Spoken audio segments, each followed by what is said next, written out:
Hello, in front of me I've got ASUS TUF Gaming Monitor. In this video I'll show you how to adjust Overdrive function. Overdrive on a ASUS monitor is a feature that improves pixel response time to reduce motion blur and ghosting in fast-moving scenes, especially important in gaming.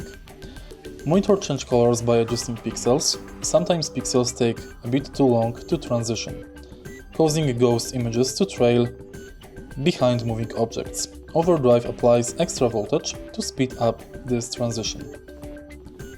In order to enable this function, enter menu of your monitor and go to Overdrive. Adjust it between 100 and 0. If you find this video helpful, please leave like, comment and subscribe.